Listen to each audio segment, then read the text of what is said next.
আজকে যে ফলগুলো তুলছি এই ফলগুলো কিন্তু প্রচুর পরিমাণে হয়।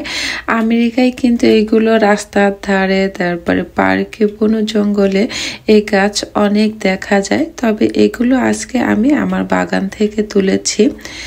এই যে আমার বাগানে মাশাআল্লাহ অনেক এসেছে। আর আমি একটা গাছ লাগিয়েছিলাম, সেখান থেকে কিন্তু অনেকগুলো গাছ হয়ে গিয়েছে। আর এই গাছের কিন্তু যত্ন নিতে হয় না, ওরা এমনিতে হয়ে যায়, কোনো যত্ন ছাড়াই কিন্তু অনেক ব্ল্যাকবেরি এসেছে। মাশাআল্লাহ অনেক ব্ল্যাকবেরি উঠেছে আজকে। এই যে দেখেন গাছ ভর্তি ব্ল্যাকবেরি এসেছে। আর আমরা এই গাছ থেকে প্রতিদিনই ব্ল্যাকবেরি তুলছি। দু একদিন না তুললে তো আরো অনেক বেশি হয়, আর গাছের নিচে পড়ে যায়। আর বাতিটা এখনই নিয়ে আসতে হবে। বাতি কাছে নিয়ে আসো, যাও। আচ্ছা এখনই নিয়ে আসতেছি। দেখো এটা তো সুন্দর তো। হ্যাঁ, একটা লাল আছে জাস্ট, এটা না, একটা কোথাও বলতেছি না। এই যে এখানে দুইটা, এখানে দুইটা। ওই যে ব্ল্যাকবেরি তোলার সময় এই ফড়িংটা দেখে শায়না আমাকে ডাকছে, দেখো এটা কি। তো এগুলো আমি আমেরিকা আসার পরে এবারই প্রথম দেখলাম এই ফড়িংগুলো। সাধারণত এদিকে আমি দেখি নাই। তো আমি দেখার পরে একটু রেকর্ড করে নিলাম। সামটাইমস এগুলো একটু সাওয়ার লাগে, যেগুলো মজায়। আর অনেক উঠছে আজকে।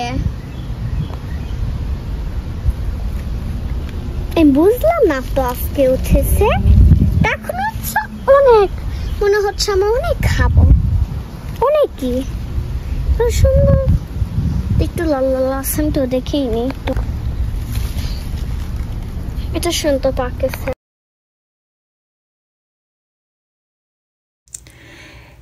এগুলো খেতে টক মিষ্টি, তবে লালগুলো টক হয়, যখন পেকে কালো হয়ে যায় তখন এগুলো টক মিষ্টি। আবার যেগুলো খুব বেশি পেকে যায় ওগুলো মিষ্টি হয়।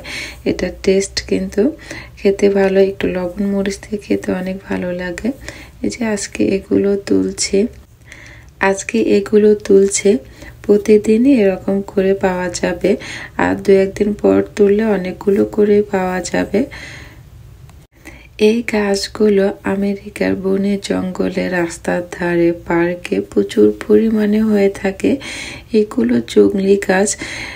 একটা গাছ লাগালে তার থেকে অনেকগুলো গাছ হয়ে যাবে। এই যে পেকে আছে, এই পাকা ফলগুলো পড়বে, ওখান থেকে আরো অনেক গাছ হবে। এখন এগুলো খুব ভালো করে ধুয়ে নিব, 5 মিনিট লবণ পানিতে ধুয়ে রাখবো। এতে করে ভিতরে যে ময়লা থাকে সেগুলো বের হয়ে যাবে। অনেক সময় দেখা যায় এই ফলের ভিতরে পোকাও থাকে, সেগুলো বের হয়ে আসে। তো আজকের ভিডিওটি এখানেই শেষ করছি।